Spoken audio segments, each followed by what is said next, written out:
ఇక 6వ అధ్యాయంకి వచ్చేటప్పటికి పిల్లలను గుర్చి, తల్లిదండ్రులను గుర్చి, పేరెంట్స్ అండ్ చిల్డ్రన్ రిలేషన్షిప్ ఎట్లా ఉండాలో చెబుతున్నాడు. పిల్లలారా, ప్రభువునందు మీ తల్లిదండ్రులకు విధేయులై ఉండుడి, ఇది ధర్మమే. తల్లిదండ్రులకు విధేయులై ఉండాలి, ఇది ధర్మమే. అంటే చేయదగినది, ఖచ్చితంగా చేయాల్సింది. దీనిలో ఏ విధమైనటువంటి దోషం లేదు. అవును, ప్రభువునకు ఏ విధంగా మనం లోబడతామో ప్రతి ఒక్కరం దేవుని పిల్లలంగా తల్లిదండ్రులకు కూడా లోబడటం అవసరం. అది న్యాయము, ధర్మము. విధేయులై ఉండటం ధర్మము. ఈ దినాన అనేక మంది బిడ్డలు, యవనులు తల్లిదండ్రులను ధిక్కరించి, తిరస్కరించి, తృణీకరించి తిరుగులాడుతున్నారు. అటివారికి ప్రభు జ్ఞాపకం చేస్తున్నాడు. ప్రభువునకు అన్కండిషనల్ గా ఎలాగున లోబడతారో, విధేయులవుతారో తల్లిదండ్రులకు కూడా అలాగుననే విధేయులవ్వండి. మనం దేవుని చిత్తం నెరవేర్చడం కొరకు ఏ విధంగా ఇష్టపడతామో, విధేయులవుతామో, తల్లిదండ్రులు మన పట్ల కలిగి ఉన్నటువంటి అతి ఉన్నతమైనటువంటి ఆశయాల పట్ల ఆలోచన కలిగిన వారంగా మనం జీవించాలి. నీకు మేలు కలుగునట్లు నీ తండ్రిని, నీ తల్లిని సన్మానించుము. చూడండి, ఒక కుమారుడు, ఒక కుమార్తె తన జీవితంలో మేలు పొందాలి అంటే ఏం చేయాలి? మొదట తండ్రిని, తల్లిని సన్మానించాలి. అదే ప్రశ్న ఇవాళ ఒక కాలేజీలో, కళాశాలలో మీరు వెళ్ళి అడిగితే, మీకు మేలు కలగాలంటే ఏం చేయాలి అంటే, నేను పలానా కోర్సు చదవాలి, పలానా ర్యాంక్ రావాలి, పలానా పరీక్ష పాస్ అవ్వాలి అనే జవాబులు వినపడతాయి కానీ తల్లిని, తండ్రిని సన్మానించాలి అనే జవాబు వినపడదు. అందుకే బైబిల్ టీచింగ్ చాలా అవసరం. క్రైస్తవ కుటుంబాల్లో వాక్యము బోధించబడాలి. తల్లిదండ్రులు బాల్యం నుండే పిల్లలకు వాక్యాన్ని బోధించాలి. ఆ వాక్యము బోధించినప్పుడు దాని యొక్క విలువలు పిల్లలు కలిగి ఉండటం మనం గమనించగలుగుతాం. చూడండి, ఇది కండిషనల్ బ్లెస్సింగ్. నీ తల్లిని, నీ తండ్రిని సన్మానించు, నీకు మేలు కలుగుతుంది. మేళ్లు అనుభవించాలనుకుంటున్న యవ్వనులు వృద్ధాప్యంలో ఉన్న తల్లిదండ్రులను నిర్లక్ష్యపరచకూడదు. అంతేకాదు, అప్పుడు నీవు భూమి మీద దీర్ఘాయుష్మంతుడు అవుతావు. ఇది వాగ్దానములతో కూడిన ఆజ్ఞలలో మొదటిది. కండిషన్స్ తో ఇవ్వబడిన ప్రామిసెస్ లో కండిషనల్ ప్రామిస్ ఇది మొట్టమొదటిది, ప్రధానమైనటువంటిది. చూడండి, దేవుడు యేసుక్రీస్తు ప్రభువారిని లోకాన్ని పంపించారు. ఆయన ధర్మశాస్త్రం అంతా 2 ఆజ్ఞల్లో తేల్చి చెప్పారు. మొదట నీవు నీ దేవుని పూర్ణాత్మతో, పూర్ణశక్తితో, పూర్ణ బలముతో ప్రేమించి సేవించాలి. మొదట అనే పదం అక్కడ వాడాడు. దేవునికి మొదట నీవు ప్రాధాన్యత. అలాగే వాగ్దానాలు దేవుడిచ్చిన వాటిలో మొదట తల్లిదండ్రులను గౌరవించి సన్మానించడం చేసిన వారికి దేవుడిచ్చాడంటే ఎంత ప్రయారిటీ ప్రభు తల్లిదండ్రులకు ఇచ్చాడో ఆలోచించండి. సాధారణంగా వృద్ధాప్యంలోకి వచ్చిన తల్లిదండ్రులు యవనులపై ఆధారపడినట్లుగా కనిపిస్తారు. కాబట్టి యవనులు వారిని చులకనగా చూసే అవకాశం ఉంది. వృద్ధాప్యంలో తల్లిదండ్రులు ఆదాయం లేనివారుగా ఉంటారు, ఆధారపడేవారు ఉంటారు, సహాయం కొరకు చేతులు చాచేవారుగా ఉండినట్లుగా కనిపించవచ్చు. అయితే వారు ఆ విధంగా ఉన్నారు అని వారి పట్ల చులకనగా చూడక, మొదటి ప్రయారిటీ ప్రతి ఒక్క వ్యక్తి తన తల్లిదండ్రులకు ఇవ్వాలి. అలా ఇవ్వటం ద్వారా తనకు మేలు, తన కుటుంబానికి మేలు. అంతేకాదు దీర్ఘాయుష్యు ఇది గొప్ప వాగ్దానం. దీర్ఘాయుష్యు ఎవరికి ఇష్టం ఉండదు? చూడండి, 70, 80, 90 సంవత్సరాలు బ్రతకాలి, 100 సంవత్సరాలు బ్రతకాలి అని ప్రతివాడు ఆశిస్తాడు. దీర్ఘాయుష్కు దేవుడు ఇస్తున్నటువంటి ఒక చక్కటి అవకాశం. నీ తల్లిని నీ తండ్రిని సన్మానించు. నీ తండ్రి ఒకవేళ త్రాగుబోతై ఉండవచ్చు, నీ తల్లి ఒకవేళ విద్యాధికురాలు కాకపోయి ఉండవచ్చు కదా అని నీవు వారిని తక్కువగా చూడాల్సిన పని లేదు. వారు ఎలాంటి వారు అనేది ముఖ్యం కాదు. దేవుడు నీకు ఇచ్చిన ఆజ్ఞను నీవు నెరవేర్చినప్పుడు నీవు ఆశీర్వదించబడతావు. నాకు తెలిసిన ఒక కుటుంబం ఉంది. ఆ కుటుంబంలో తండ్రి చాలా బాధ్యతాయుతమైన ఉద్యోగం చేశాడు. అయినా ఆయనకు కొన్ని బలహీనతలు ఉన్నాయి. వాటిని ప్రక్కకు పెట్టి ఆ బిడ్డలు ఆ తండ్రిని ప్రేమించారు. ఆ బిడ్డలు ఆశీర్వదించబడటం నేను చూశాను. దేవుని వాగ్దానాలు తప్పిపోవండి, అవి నెరవేరుతాయి. ఆయన వాగ్దానం చేసిన దాన్ని వారు విధేయతతో తండ్రిని తల్లిని సన్మానించి వాళ్ళు పొందుకోవటం నేను చూశాను. చాలా కుటుంబాలు, క్రైస్తవుల్లో చాలా కుటుంబాలు ఇలాగ తల్లిదండ్రులను సన్మానించి వారికి లోబడి విధేయత చూపి ప్రేమించి ఆదరించి ఆశీర్వదించబడిన కుటుంబాలు నేను స్వయంగా నా కళ్ళతో నేను చూశాను. సోదరుడా, సోదరి, నీవు దీవించబడాలి అనగా దేవుని యొక్క వాక్యమునకు లోబడాలి. అన్కండిషనల్లీ, ఏ విధమైన షరతులు లేకుండా వాక్యానికి లోబడటం నీకు శ్రేయస్కరమని మనవి చేస్తున్నాను. 4వ వచనం, తండ్రులారా మీ పిల్లలకు కోపము రేపొద్దు, ప్రభు యొక్క శిక్షలను బోధలోను వారిని పెంచండి. క్రిస్టియన్ పేరెంటింగ్, క్రైస్తవ తల్లిదండ్రులు ఎలా పెంచాలి బిడ్డలను? పిల్లలకు కోపము రేపక, పిల్లలను ఇరిటేట్ చేయకుండా, పిల్లలను అనిశ్చయిత స్థితిలోనికి తీసుకుపోకుండా ఒక కేర్, ఒక ప్రత్యేకమైన శ్రద్ధ బిడ్డల పట్ల కావాలి. అనేక పర్యాయాలు కుటుంబాల్లో స్త్రీలు జ్ఞాపకం చేస్తుంటారు, బిడ్డలను పట్టించుకోండి, ఎవరి బిడ్డలు అవుతున్నారు పట్టించుకోండి అని తల్లులు తండ్రులకు హెచ్చరిక చేస్తుంటారు. ప్రధానంగా మగపిల్లలు ఇంటిలో ఉన్నటువంటి గృహాల్లో తల్లి ఎప్పుడు వార్న్ చేస్తుంటుంది తండ్రిని, అయ్యా మీరు బిడ్డలను పట్టించుకోండి. ఎందుకంటే అపవాది వారి యొక్క యవనేచ్ఛలను బట్టి వారిని ప్రలోభ పెట్టి ప్రక్కదారి పట్టించే ప్రమాదం ఉంది. బైబిల్ గ్రంథంలో దావీదు యొక్క కుమారుడు అబ్షాలోము తన తండ్రికి అవిధేయుడైపోయాడు. కోపము రేపవద్దు, మీ బిడ్డలకు కోపం రేపవద్దు. ఎందుకంటే వారు కోపము రేపబడినప్పుడు వారు ప్రక్కదారి పట్టేటువంటి అవకాశం ఉంది అని ప్రభు పేరిట నేను మనవి చేస్తూ ఉన్నాను. ప్రియమైన దేవుని బిడ్డలారు, ఈ యొక్క రాత్రికాలం మీరు అర్థం చేసుకోండి. ప్రభువు యొక్క శిక్షలోను ప్రభువు యొక్క బోధలోను వారిని పెంచండి. ఇది ధర్మం, ఇది ధర్మశాస్త్రం ఇచ్చింది. ప్రభువు వాక్యం కూడా దీన్ని స్థిరపరిచింది. పరిశుద్ధాత్మ దేవుడు తెలియజేస్తున్నాడు, ప్రభువు శిక్షలో పెంచాలి, ప్రభువు యొక్క బోధలో పెంచాలి. లూకా సువార్త 1వ అధ్యాయం చివరి భాగంలో యేసుక్రీస్తు ప్రభు ఆయన మనుషుల దయలో దేవుని దయలో వయసులో జ్ఞానములో పెరిగి వర్ధిల్లాడు. ప్రతి తల్లిదండ్రి తన బిడ్డలను ప్రభువు శిక్షలో పెంచాలి, ప్రభువు యొక్క వాక్యపు శిక్షణలో వారిని అభివృద్ధి చేయాలి, బోధతో పెంచాలి. చూడండి, మనం ఉగ్గుపాలతో నేర్పించారా ఈ తల్లిదండ్రులు అన్నట్టుగా ప్రవర్తిస్తున్నాడు ఈ బిడ్డ అని అంటాం. చూశారు, వాక్యాన్ని ఆ విధంగా బిడ్డలు బాల్యం నుంచి నెరవేర్చేవారుగా పెంచాలి. యాకోబు యోసేపును అలాగే పెంచాడు. యోసేపు విలువలు కాపాడుకొని ఐగుప్తుకు చక్రవర్తి అయ్యాడు. యెషయి దావీదును అలాగే పెంచాడు. ఇశ్రాయేలీయులకు రాజుగా చక్రవర్తిగా దావీదు తయారయ్యాడు. ప్రభువు యొక్క బోధలో మనం పిల్లలను పెంచినప్పుడు పిల్లలు ఉన్నతమైన వారు అవుతారు. వారి యొక్క స్థితి ఒకవేళ సమాజంలో తక్కువగా అని మీకు అనిపించవచ్చు, కానీ వారి ప్రభావం చాలా గొప్పగా ఉంటుంది.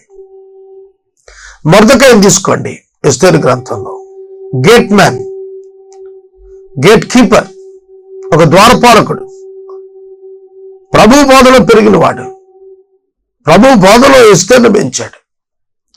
ఆమె రాణి అయింది, అతడు ప్రధానమంత్రి అయ్యాడు. సోదరుడా, సోదరి, ప్రభు యొక్క బోధలో మనము మన బిడ్డలను పెంచినప్పుడు వారు ఉన్నతమైన విలువలు కలిగిన వారు ఉంటారు. అటువారే పెద్దవారైనప్పుడు దాని నుంచి తొలగిపోకుండా ఉంటారు. ఈ విషయాన్ని మీరు జ్ఞాపకం ఉంచుకోండి.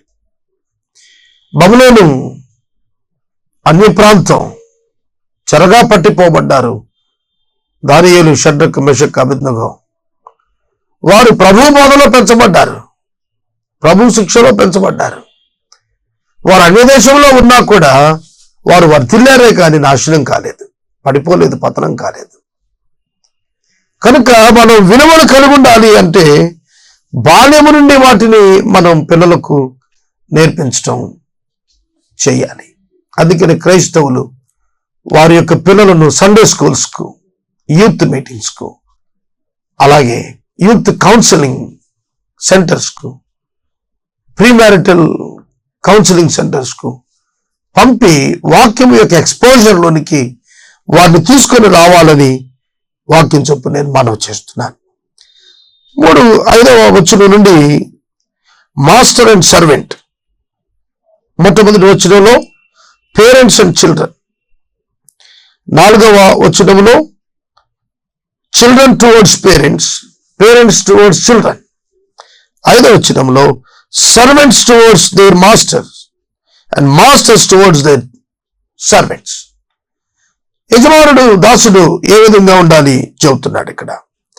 దాసులారా, యథార్థమైన హృదయం గలవారై భయంతో వణుకుతో క్రీస్తుకు వలె శరీర విషయమై మీ యజమానులైన వారికి విధేయులై ఉండండి. చూడండి, యథార్థ హృదయము విత్ ఇంటెగ్రిటీ, యథార్థ హృదయం, ఇది చాలా అత్యవసరం.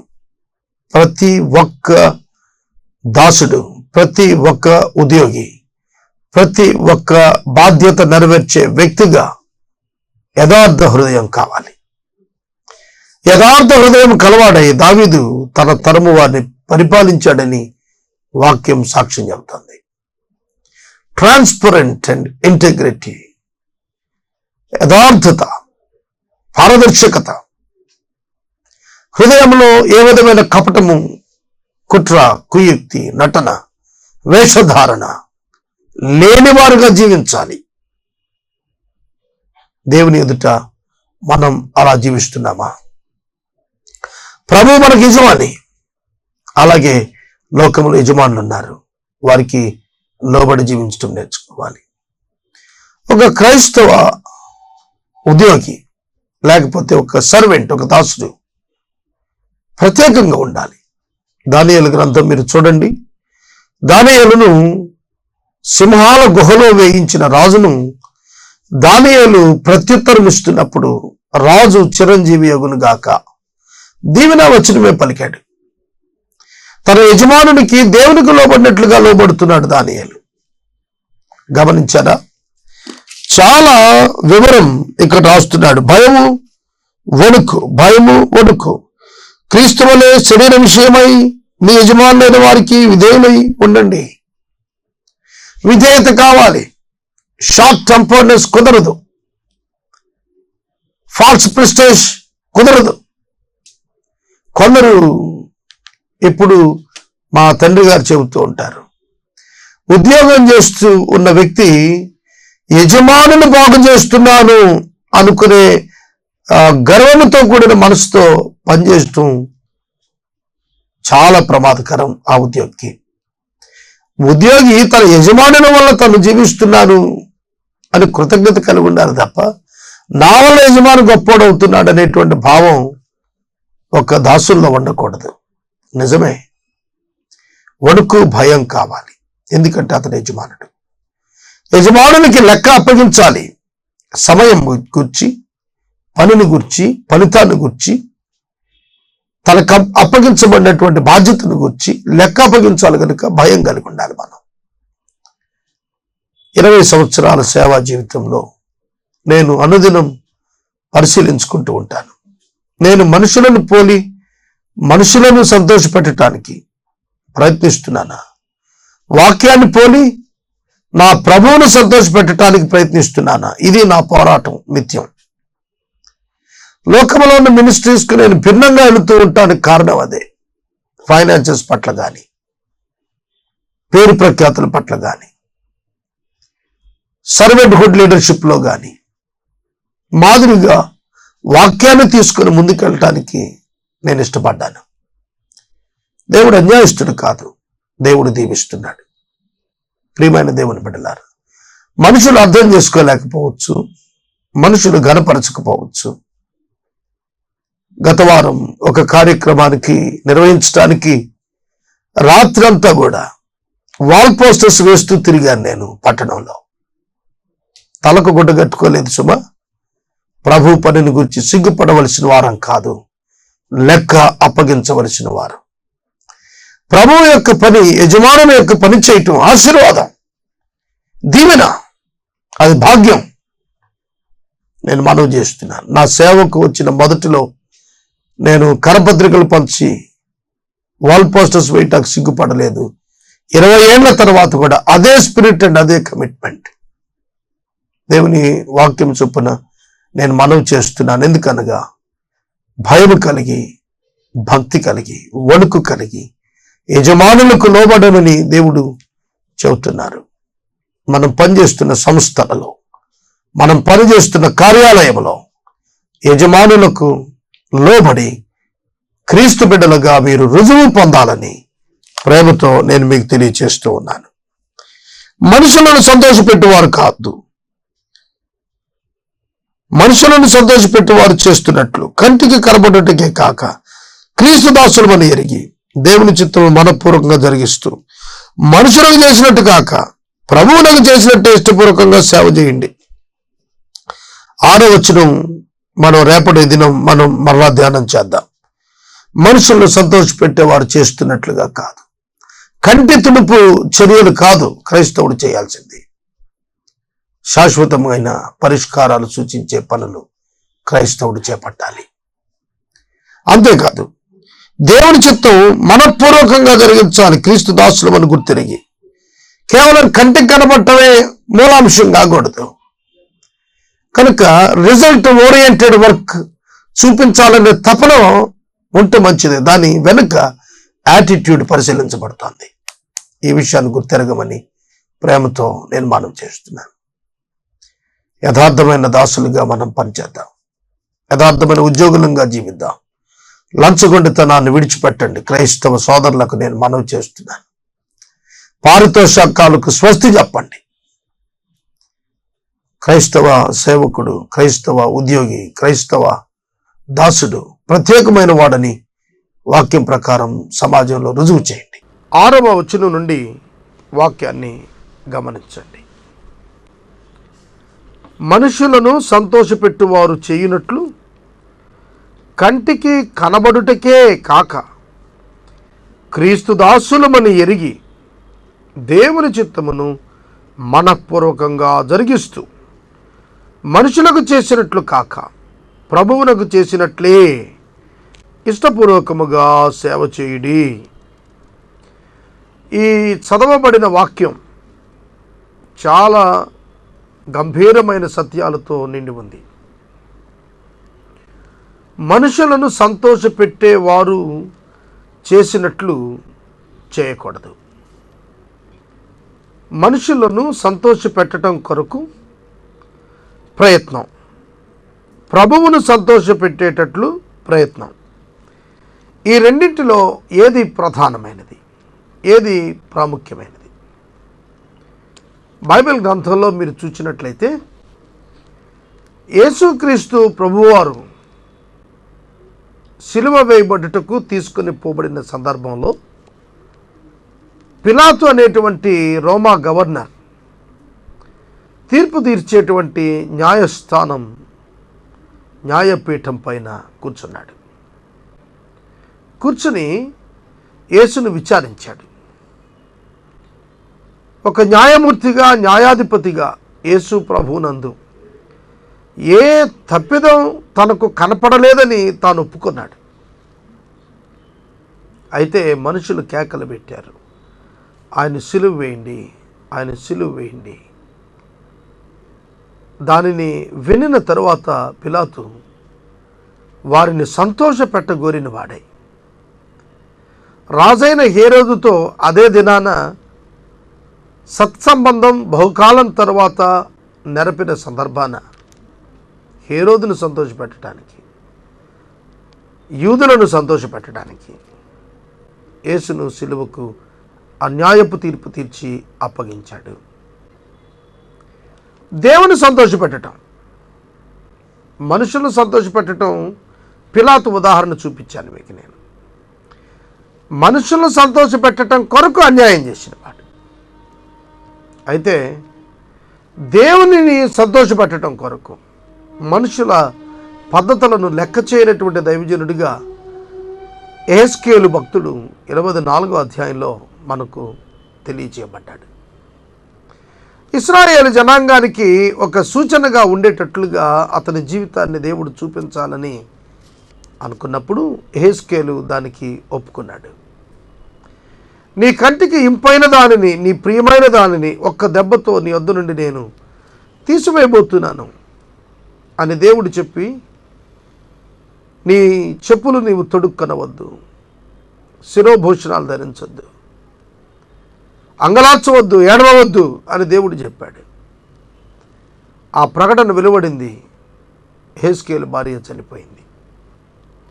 యెహెజ్కేలు మనుషులను సంతోషపెట్టే, లేదంటే మనుషుల పక్షంగా ఆలోచించే ఏ క్రియ చేయకుండా దేవునికి ఇష్టమైంది చేయటానికి ఇష్టపడ్డాడు. ప్రజలకు ఒక సందేశాన్ని ఇచ్చాడు. అలాగే బైబిల్ గ్రంథంలో మనుషులను సంతోషపెట్టేవారుగా మనం ఉండకూడదు, దేవుని సంతోషపెట్టేవారుగా మనం ఉండాలి. ఇది క్రైస్తవుని యొక్క ప్రాథమిక విధి.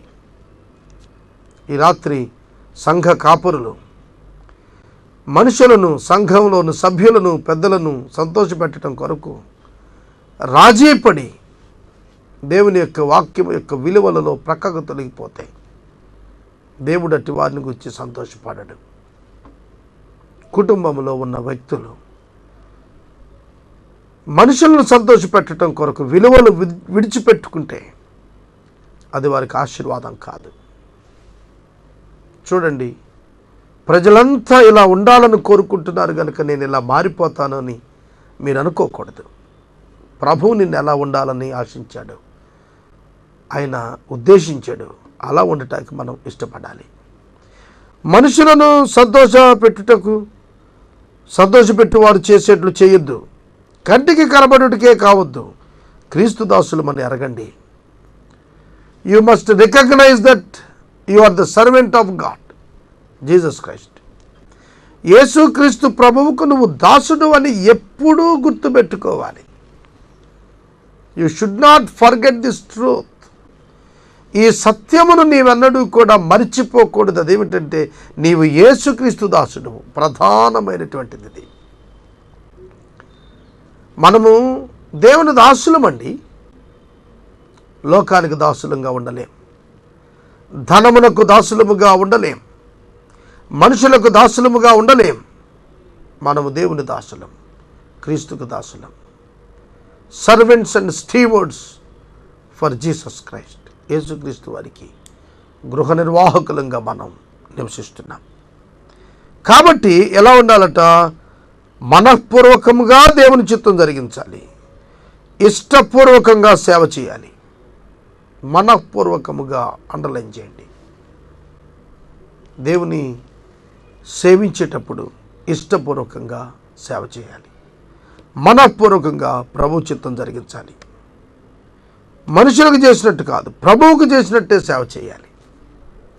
ఈ రోజున యేసుక్రీస్తు ప్రభు నీ గృహానికి వస్తే నువ్వు ఎంత విధేయతతో, ఎంత ఇష్టంతో సేవ చేస్తావో అంతే ఇష్టంతో నీ పొరుగువానికి సేవ చేయాలి. మత్తయి సువార్తలో శిష్యులు ప్రభువుని అడిగారు, బోధకుడా, పరలోక రాజ్యానికి ఎవరు వెళతారు?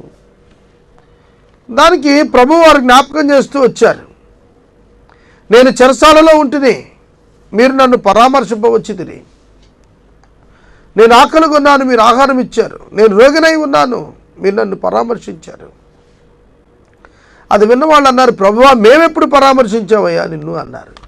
అల్పులైన ఈ నా సహోదరులు ఒకరికి చేసిదిరి కనుక నాకు చేశారన్నారు. అంటే ఏమిటి అర్థం? వారు ప్రభువునకు చేసినట్లే అనే భావం వారి యొక్క హృదయాల్లో ఉంది. ఆ యాటిట్యూడ్తో వారు పనిచేశారు. మంచి సమరయుడు ఆ పడిపోయినటువంటి దొంగల చేతికి చిక్కినటువంటి వ్యక్తిని ఎందుకు అంతగా ప్రేమించాడు, సేవ చేశాడు? అది ప్రభువుకు చేసినట్టే. కనుక సేవ చేస్తున్నవారు మనపూర్వకంగా సేవ చేయాలి. సేవ చేస్తున్న వాళ్ళు ఇష్టపూర్వకంగా సేవ చేయాలి. ఈ రోజున మందిరాలలో సేవ చేసే వాళ్ళు తగ్గిపోయారు, పరిచారకులు తగ్గిపోయారు. పరిచర్య చేయడం క్రైస్తవులకు ఇష్టంగా లేదు. వాళ్ళ యవన బిడ్డలుగా మేము ఉన్నప్పుడు దేవుని సేవకులు పిలిచి ఏదైనా పని చెబితే చాలా శ్రద్ధగా ఇష్టంగా చేసేవాళ్ళం. ఇవాళ యవనస్తుల్ని దేవుని సేవలో సహాయం చేయండి అంటే ఎవరు కనపట్టలేదు, పారిపోతున్నారు. ఇష్టం లేదు. ఇష్టపూర్వకంగా దేవుని సేవ చేయాలి. గుర్తుపెట్టుకోండి, దేవుని సేవ గొప్ప భాగ్యం. దేవుని పేరిట ఏ క్రియ చేయటమైనా ఆనందదాయకం. అలా భావించకుండా శ్రమగానో నష్టంగానో కష్టంగానో భావిస్తే మనం దాని ఫలాన్ని పొందుకోలేం. ఇష్టపూర్వకంగా సేవ చేయండి. ఇది చాలా దివ్యమైన మాట. ఈ రాత్రి నేను మనవి చేస్తున్నాను, యేసే పరిష్కారం 9 సంవత్సరాలు అవుతోంది. ఈ దినం రికార్డింగ్, ఈ దినం 1 or 2 days గ్యాప్లో నేను రికార్డింగ్స్ చేస్తూ వచ్చాను.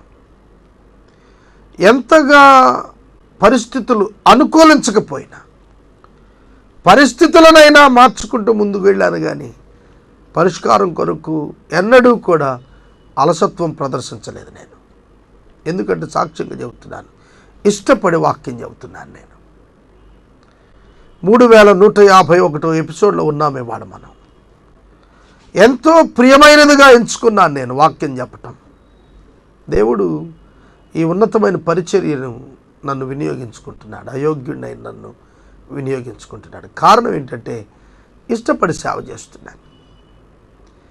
నా పరిచర్యలో నేను గుర్తించాను, ఘనులైన వారికి అప్పగించని పరిచర్య దీనులకు ఎందుకు అప్పగించాడో తెలుసా?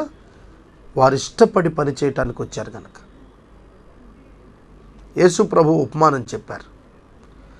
ఒక యజమానుడు ద్రాక్ష తోటలో పని చేయటానికి ఉదయకాలంలో వచ్చి కొందరు పనివారిని తీసుకెళ్ళాడు. 6 గంటలకు, 9 గంటలకు, 12 గంటలకు, 3 గంటలకు మరియు 5 గంటలకు. ఎవడూ మిమ్మల్ని ఇంకా పనిలో పెట్టుకోలేదా? మీకు ఇష్టమైతే నా దగ్గర పని చేయండి రండి అని పిలిచాడు. 5 గంటలకు పని చేయటానికి వెళ్ళి గంట పని చేసి 6 గంటలకు బయటకు వచ్చిన వాళ్లకు ఒకే వేతనాన్ని ఇచ్చి ప్రభు అంటున్న మాట, నా సొమ్ము నా ఇష్ట ప్రకారం నేను ఇస్తున్నాను. ఎందుకంటే వారు ఇష్టపడి సేవ చేశారు. దేవుని సేవ ఇష్టపడి చేస్తే ఫలితం. మనుషులకు మీరు చేసే ప్రతి సేవ ఇష్టపడి చేయాలి. మదర్ తెరిసా గారు కుష్టు వ్యాధి కలిగినటువంటి రోగులను, పుండ్లను ఆమె కడుగుతూ ఉండేవారట. ఎందుకని అనంటే ఆమె ఇష్టపూర్వకంగా సేవ చేసింది. అందుకే ప్రపంచం ఆవిడ్ని మదర్ అనే టైటిల్తో పిలిచారు. అవును, యేసు ప్రభు ఇష్టపడి పనిచేశాడు. యేసు శిష్యుల యొక్క పాదాలు కడుగుతున్నారు. ఆయన మేడగదిలో ఆ రాత్రి కడరాత్రి భోజనం జరుగుతున్నప్పుడు ఒక టవాలు తీసుకున్నారు, ఒక తువాలు తీసుకుని ఒక గిన్నెలో పాత్రలో నీళ్లు తీసుకుని శిష్యుల పాదాలు కడుగుతున్నాడు. వద్దు ప్రభువా అంటున్నాడు పేతురు భక్తుడు, నేను కడగాలి నిన్ను, అప్పుడు నీకు పాత్ర కలిగిన వాడు అవుతావు అన్నాడు. యేసు ఇష్టపడి శిష్యుల పాదాలు కడిగాడు.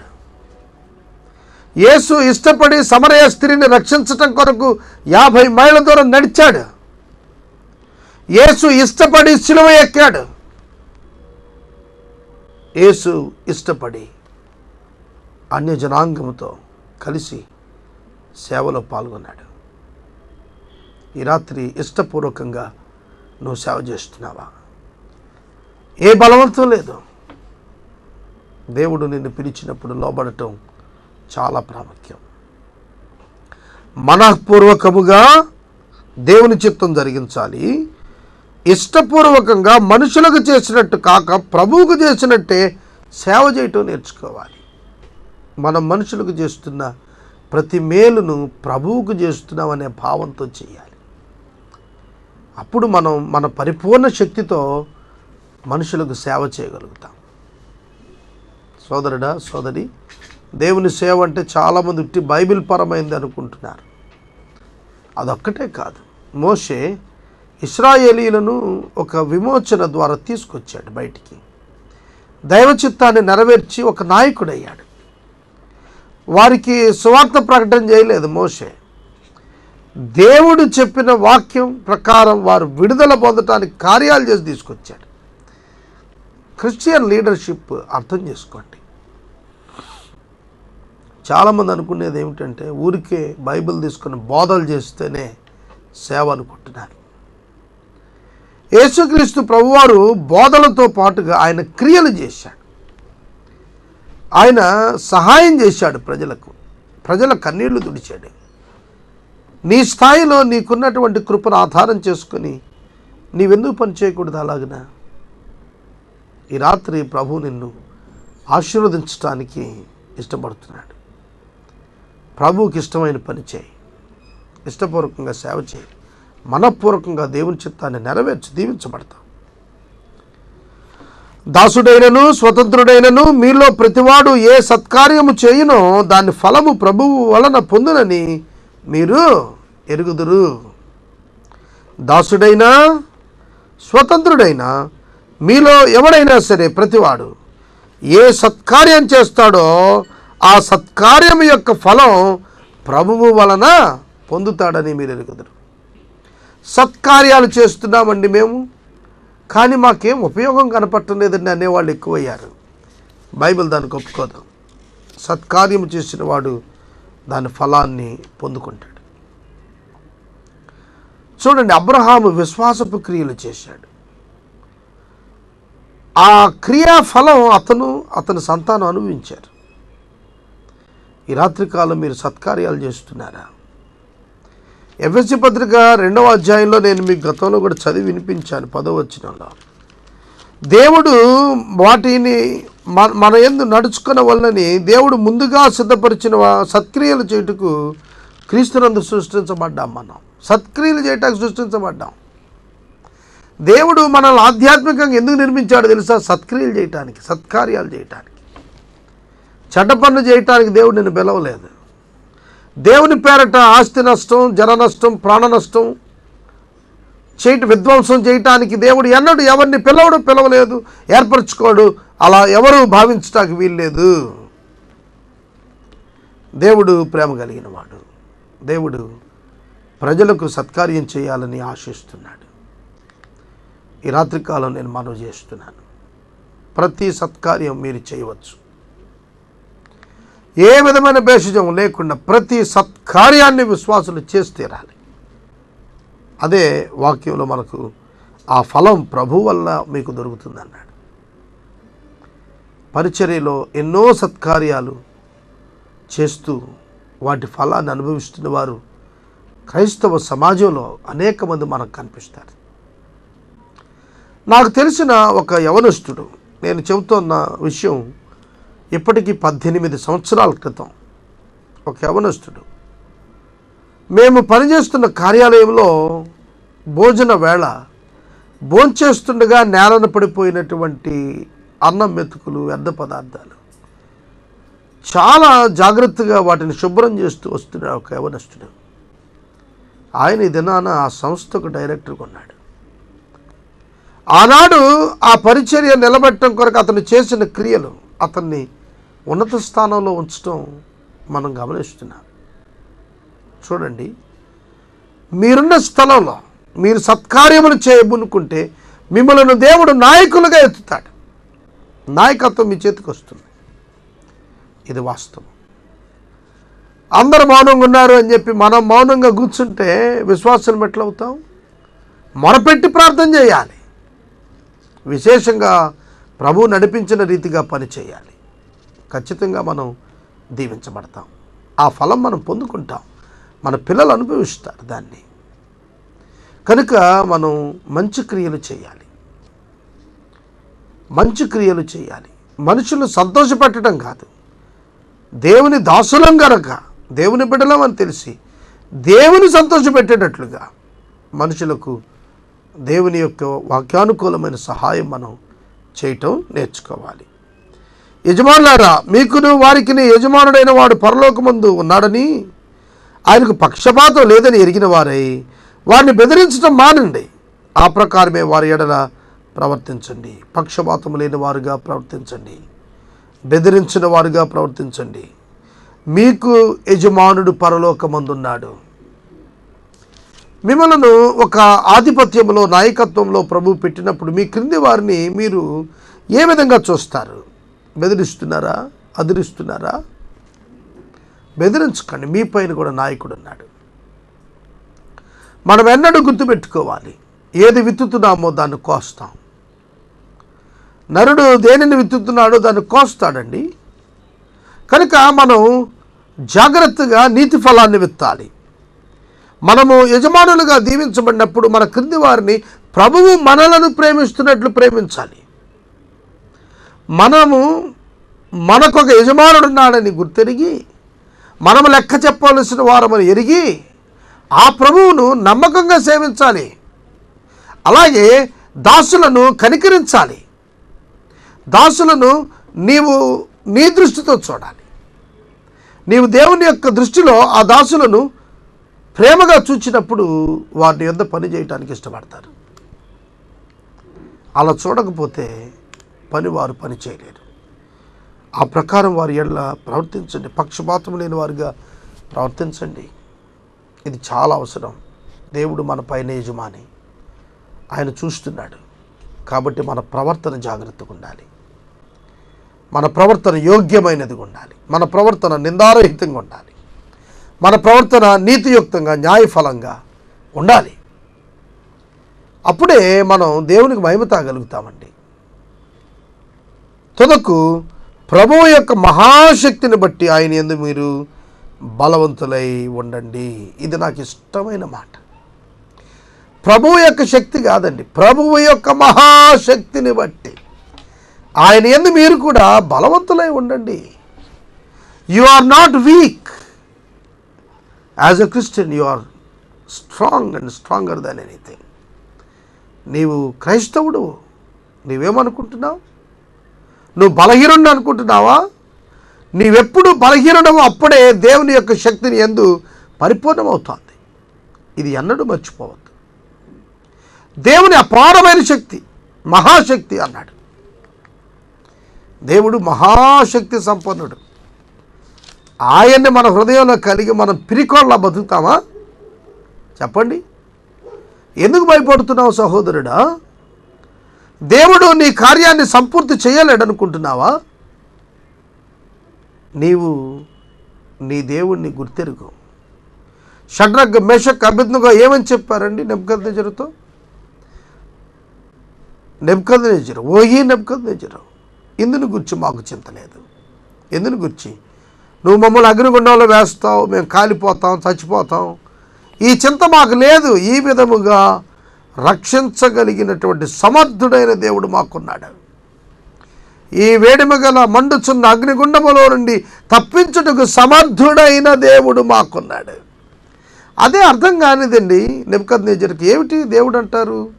ఎవరా దేవుడు? అగ్నిగుండం కళ్ళ ముందు మండిపోతోందే, దీనిలో నుంచి రక్షిస్తాడా? ఎట్లా రక్షిస్తాడో చూస్తా. విసిరారండి, విసిరిన వారు కాలిపోయారు. విసరబడిన వారు అగ్నిగుండంలో 4వ రూపము వ్యక్తి, దేవతల రూపం కలిగిన క్రీస్తు నడుస్తుండగా ఆయనతో నడుస్తున్నారు. చల్లగుంది వాళ్ళకి, కాలేదు. తుదకు ప్రభువు యొక్క మహాశక్తిని బట్టి ఆయన యందు బలవంతులై ఉండండి. బలవంతులై ఉండండి, బలహీనపడకండి. బలవంతులై ఉండండి. యెహోవా కొరకు ఎదురు చూచువారు నూతన బలం పొందుతారు. పక్షిరాజు యవనం వలె వారి యవనం క్రొత్తదగుచుండునట్లుగా మేలు చేత ఆయన తృప్తిపరుస్తాడు. సోదరుడా, సోదరి, ఈ రాత్రికాలం నేను మనవి చేస్తున్నాను. దేవుని కొరకు ఎదురు చూడయ్యా. నీ సమస్యలకు యేసు పరిష్కారం. నీ ఆర్థిక సమస్యలకు యేసు పరిష్కారం. అసామాన్యమైన శక్తి కలిగిన యేసును మనం కనుగొన్నాం. నీటిని ద్రాక్షారసంగా మార్చినవాడు, నీటిపై నడిచి వచ్చినటువంటి వాడు, మరణాన్ని జయించినవాడు, మరణించిన వాడు లేవనెత్తినవాడు. ఆ ప్రభు యొక్క అపారమైన శక్తి అందు నువ్వు నమ్మిక ఉంచితే నువ్వు బలం పొందుకుంటావు, బలవంతుడు అవుతావు. దానియేలు గ్రంథంలో మనం చూసినప్పుడు అద్భుతమైన ఆధ్యాత్మిక బలాన్ని కలిగిన వాడుగా దానియేలు భక్తుడు మనకు కనిపిస్తున్నాడు. ఈ రాత్రికాలం వాక్యం వింటున్న ప్రతి ఒక్కరికి నేను మనవి చేస్తున్నాను, ప్రభు నిన్ను ప్రేమిస్తున్నాడు. విశ్వాసి, నువ్వు బలహీనుడవు కాదు, నీవు బలవంతుడువు. ఎందుకంటే బలమైన దేవుణ్ణి కనుగొన్నావు. యెషయా గ్రంథం 9వ అధ్యాయం 6వ వచనం ఏమని సాక్ష్యం చెబుతోంది? మనకు శిశువు పుట్టెను, కుమారుడు అనుగ్రహించబడెను, బలవంతుడైన దేవుడు, నిత్యుడగు తండ్రి, సమాధానకర్తయగు అధిపతి. యేసు బలవంతుడైన దేవుడు. ఆ దేవుడు నువ్వు కనుగొంటే నీవు దేనికి భయపడాల్సిన పని లేదు. ఈ రాత్రికాలం నేను వాక్యాన్ని ఇక్కడ నిలుపుదల చేస్తున్నాను. 24 గంటల ఛానల్ రికార్డింగ్స్ జరుగుతున్నాయి. ఇంకా వేగవంతంగా ముమ్మరంగా పరిచర్య సాగాలి. దాని కొరకు చాలా అవసరాలు ఉన్నాయి. దేవుడు బలవంతుడు అని నమ్మి నేను ముందుకు సాగుతున్నాను. ప్రియమైన సోదరుడు, సోదరి, మహాశక్తి కలిగిన ప్రభువును మనం ఆశ్రయిద్దాం. గొప్ప కార్యాలు ప్రభువు నుండి చూస్తాం. విలియం కేరీ గారు అదే చెప్పారు. దేవుని కొరకు గొప్ప కార్యాలు చేయి, దేవుని నుండి గొప్ప కార్యాలు ఆశించన్నాడు. కనుక ఈ రాత్రి నువ్వు అధైర్యపడవద్దు, ధైర్యం తెచ్చుకో. నీవు ప్రభు యొక్క మహాశక్తిని బట్టి బలవంతుడుగా ఉండు. బలం తెచ్చుకో, ధైర్యం తెచ్చుకో. అపవాదుని ఎదిరించు, పరిస్థితులను ఎదిరించి నిలబడు. విజయం నీదే. పరిశుద్ధుడైన పౌలు సంఘాన్ని తన నిమిత్తం ప్రార్థించమని కోరాడు. ఎఫెసీ పత్రిక 6వ అధ్యాయంలో నా నిమిత్తమును పూర్ణమైన పట్టుదలతో విజ్ఞాపన చేయండి అని రాశాడు. ఒక మాట గుర్తుపెట్టుకోండి, సేవకుని కొరకు సంఘము ప్రార్థించాలి. సంఘము కొరకు సేవకుడు ప్రార్థించుట అభ్యాసంగా ఉంది. వాళ్ళ బోత్ ఆర్ దేర్, రెండు ఉన్నాయి. పేతురు సంఘంకి ఒక పిలిపిచ్చాడు, మేము ధైర్యముగా సువార్త చెప్పినట్లు మా కొరకు ప్రార్థన చేయండి అన్నాడు. మా కొరకు ప్రార్థించండి అనేది సంఘం సేవకుల కొరకు ప్రార్థించాలి. 2, సేవకులు సంఘం కొరకు ప్రార్థించాలి.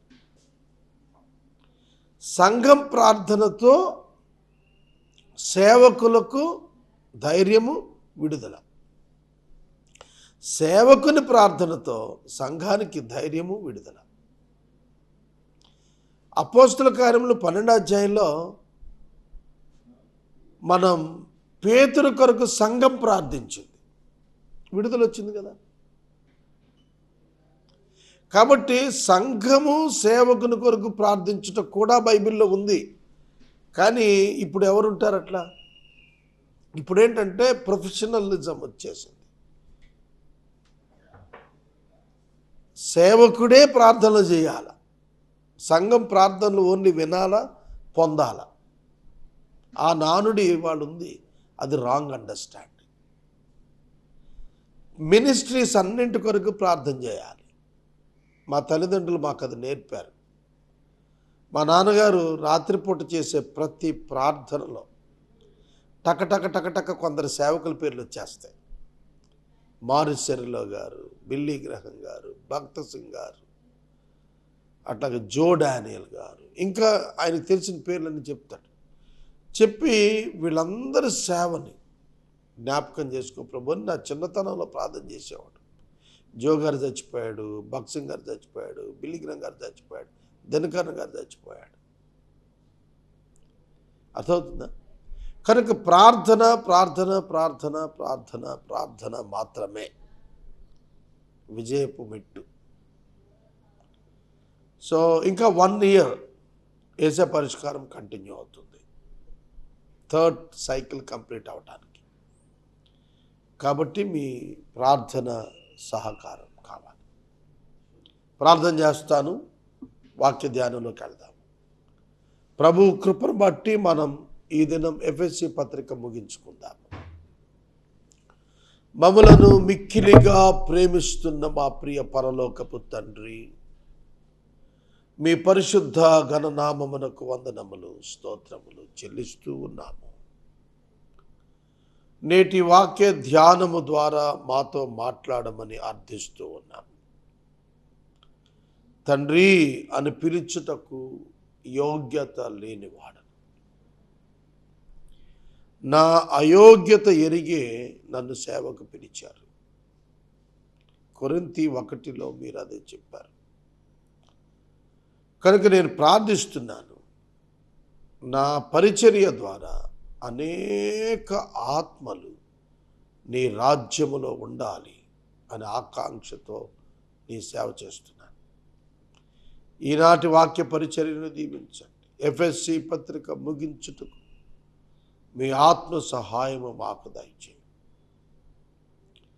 ఈ ప్రోగ్రాం కంటిన్యూ కావటానికి, హంగర్ ప్రాజెక్ట్ కంటిన్యూ కావటానికి మీ శిలువ నుండి ద్రవించిన రక్తము చేత మా అతిక్రమములను తుడిచి మీ కార్యము సంపూర్ణము చేయండి. 40 సంవత్సరాలు అరణ్యములో మీ నమ్మకత్వం కనపరిచిన దేవా, మా దేశమును నీ కొరకు సంపాదించినట్లుగా ప్రతి భారతీయుని ఆకలి నుండి వేరు చేయుటకు నీ సేవకునిగా నాకు సహాయం చేయండి.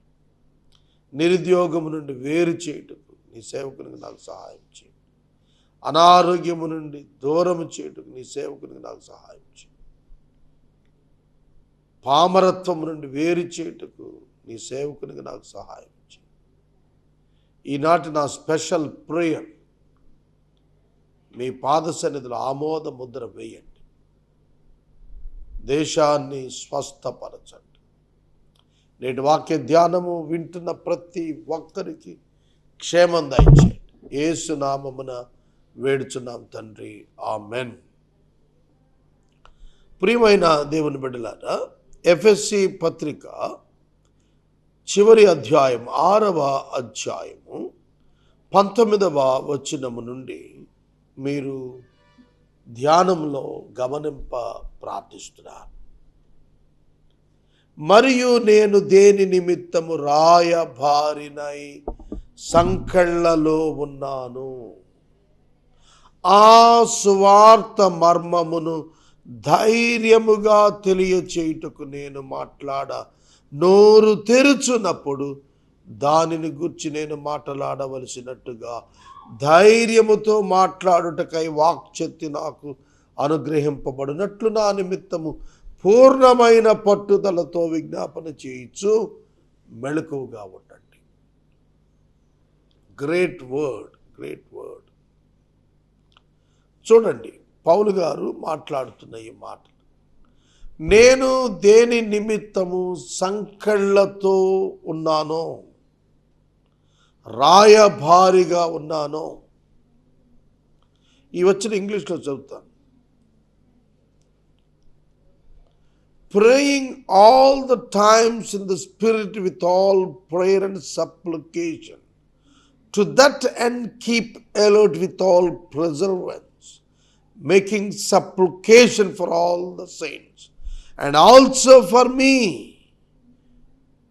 that words may be given to me in opening my mouth boldly to proclaim the mystery of the gospel, for which I am an ambassador in chains, that I may declare it boldly as I ought to speak.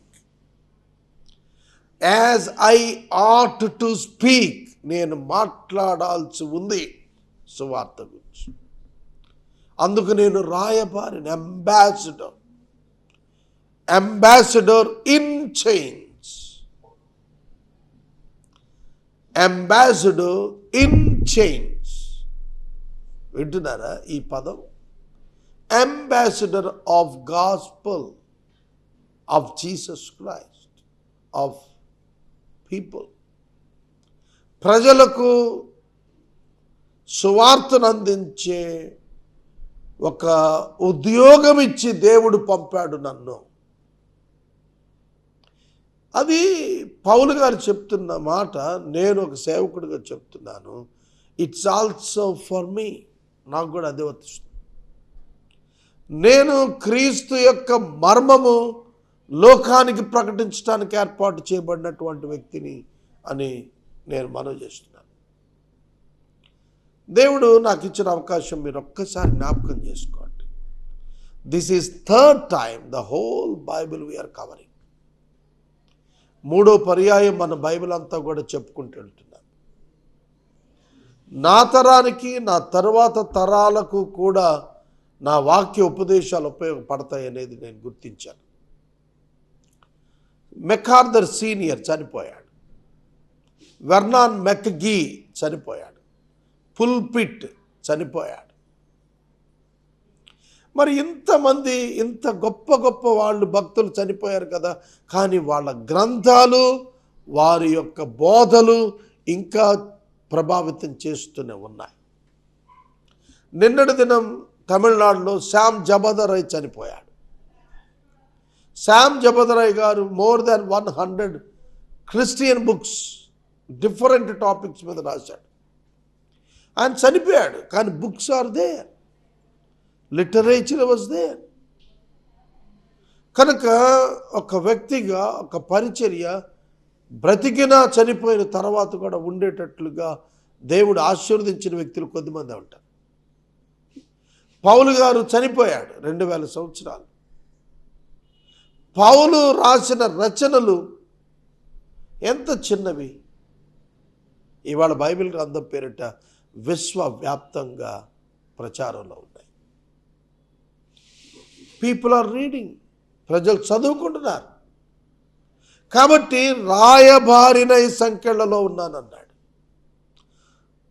రోమా పట్టణంలో పౌలు సంఖ్యలతో ఉన్న అనుభవం గురించి మనకు తెలుసు. సంఖ్యలతో ఉండటం స్వేచ్ఛను హరించటం. లోకములో స్వేచ్ఛ లేని కండిషన్స్లో పౌలు తన కొరకు ప్రార్థన చేయమన్నాడు. తన బ్రతకడానికి ప్రార్థన చేయమని లేదు, తన ఆయుష్ కొరకు ప్రార్థన చేయమని లేదు, తన ఆరోగ్యం కొరకు ప్రార్థన చేయమని లేదు, తన అవసరాల కొరకు ప్రార్థన చేయమని లేదు. సువార్త మర్మము ప్రకటించటం కొరకు ప్రార్థన చేయమన్నాడు. Great missionary zeal. ఇవాళ నా జన్మదినం. నేను 50వ వత్సరంలో ప్రవేశించాను. నేను నా టీమ్ ఆఫ్ వర్కర్స్ని పిలుచుకున్నాను. పొద్దున్నే ఈ రికార్డింగ్ ముందు కూర్చోబెట్టుకున్నాను. వాళ్ళకు ఒక్కటే చెప్పాను, భారతదేశాన్ని ప్రభువు కొరకు సంపాదించినట్లు, నా మిషన్ ప్రభువు కొరకు నా దేశాన్ని సంపాదించినట్లు. You all must say amen when I'm praying. నా కొరకు నేను అడగటం లేదు, ప్రభువు కొరకు, ప్రజలను రక్షణ కొరకు అడుగుతున్నాను. వారి ఆకలి తీర్చడానికి అడుగుతున్నాను, వారి నిరుద్యోగం తీర్చడానికి అడుగుతాను. ప్రియమైన దేవుని బిడ్డలారా, we all need to pray to God for fulfilling His will, not to grant us mercies. మనకేదో ఇవ్వాలని ప్రార్థన, అది అల్పమైన ప్రార్థన. మనం ఏదో చేయాలి అనే ప్రార్థన ఉన్నదే, అది ఘనమైన ప్రార్థన. ఆ ఘనతలోనికి ఆత్మీయంగా నడవటం మనకు భాగ్యం.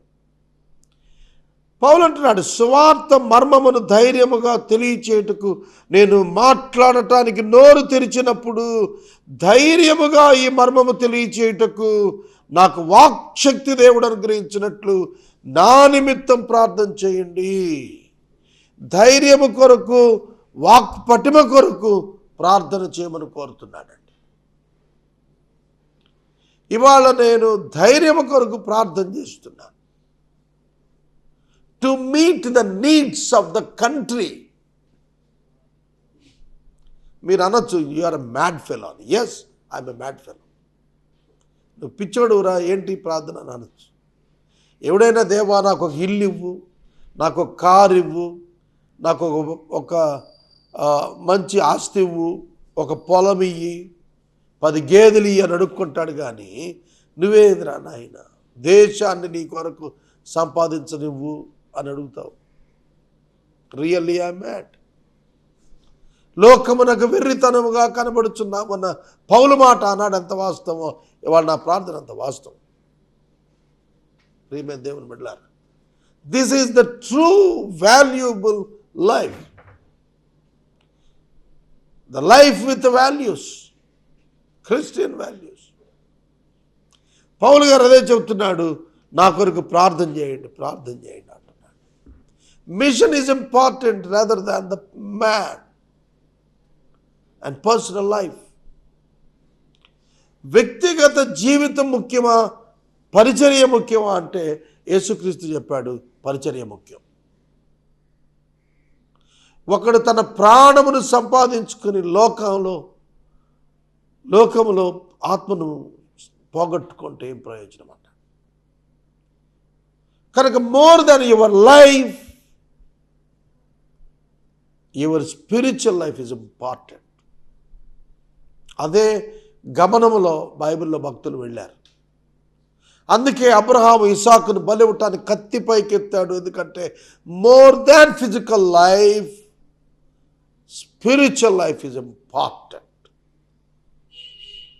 Physical life is not important, spiritual life is important.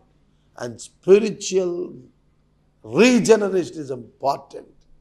And the life after death is important rather than the life on the earth. కనుక లక్ష్య పెట్టలేదు ప్రాణాన్ని వాళ్ళు. కాబట్టి పౌలు ఏం చెప్తున్నాడు, సంగమా, సేవకుడు ప్రాణమును లక్ష్యపెట్టువాడు కాడు, ధనమును లక్ష్యపెట్టువాడు కాడు, ఆరోగ్యమును లక్ష్యపెట్టువాడు కాడు,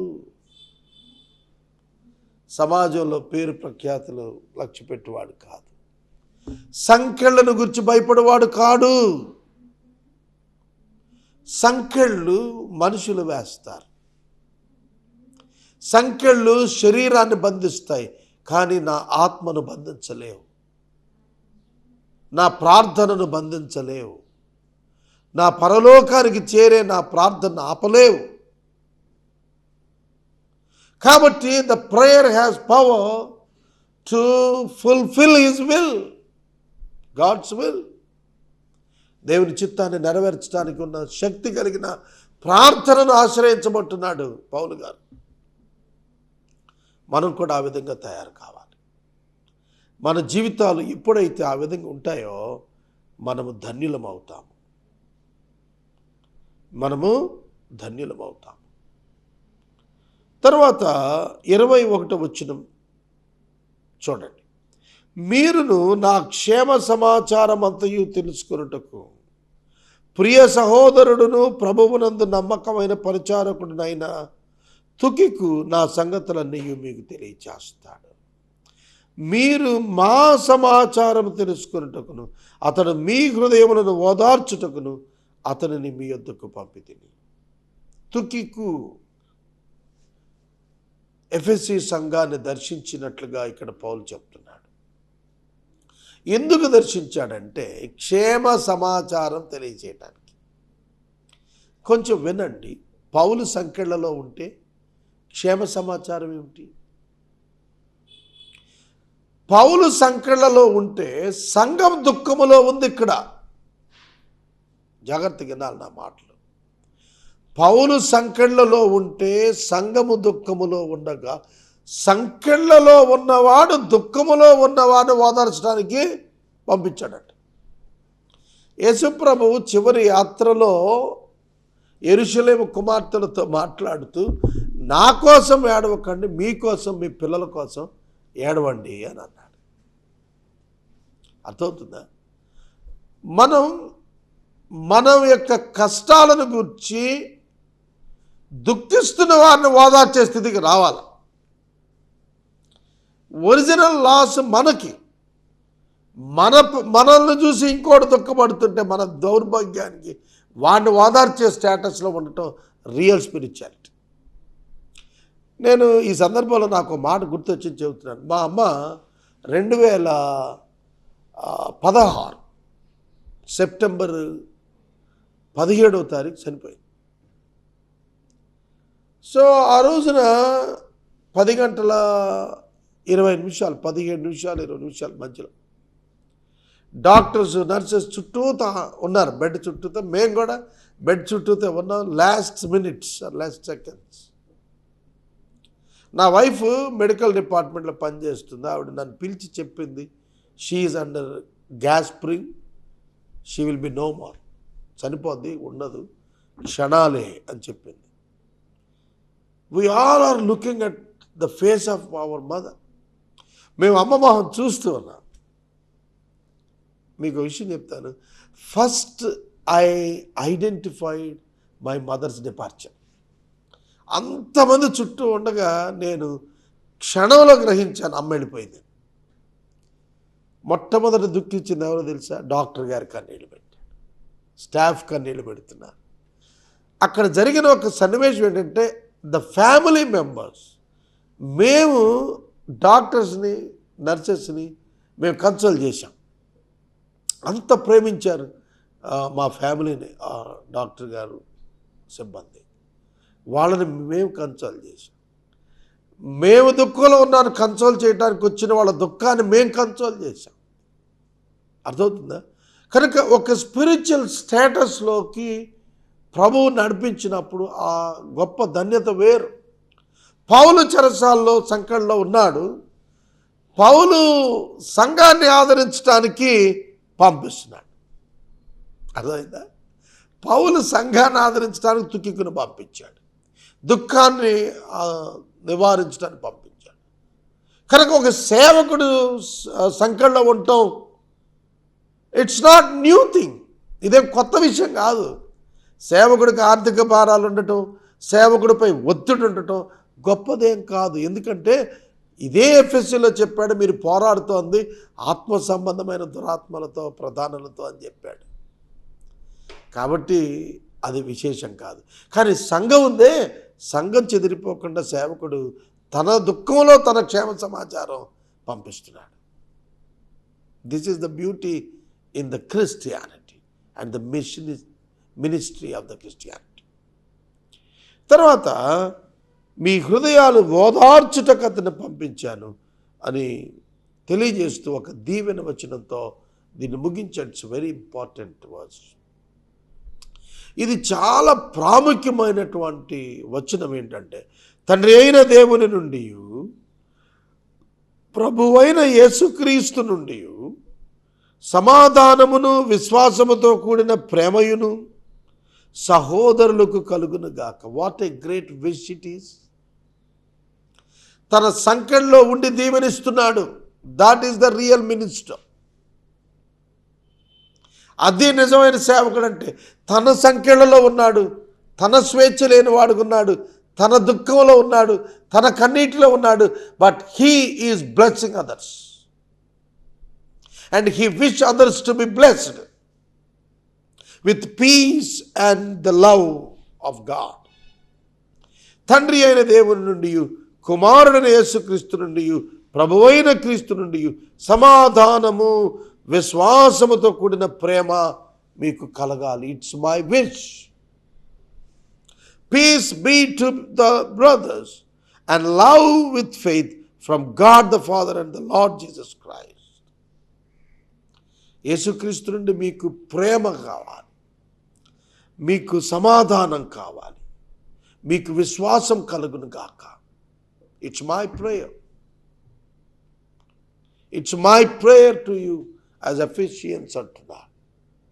ఎఫెసియన్తో చెబుతున్న చివరి మాటలు అంటున్నాడు, you must be blessed with the faith and with the love and with the peace. That should be the blessing. మనము అటువంటి దీవెన ఇస్తున్నామా సమాజానికి? మనకు శాంతి లేకపోయినా, మనకు సమృద్ధి లేకపోయినా, మనకు దీవెన లేకపోయినా, let the church of Jesus Christ must be blessed with the love of God. దేవుని ప్రేమతో లోకం దీవించబడాలని కోరుతున్నామా? ఆఖరి వచనం, మన ప్రభువైన క్రీస్తు శాశ్వతమైన ప్రేమతో ఆయన ప్రేమించు వారందరికీ కృప కలుగునుగాక. మన ప్రభువైన యేసుక్రీస్తును శాశ్వతమైన ప్రేమతో ప్రేమించు వారికి అందరికీ కృప కలుగునుగాక. This should be the warning. ఒక హెచ్చరిక ఇందులో ఉంది. మనము కృపను పుష్కలముగా పొందినట్లు ప్రభువైన యేసుక్రీస్తును శాశ్వతముగా ప్రేమించాలి.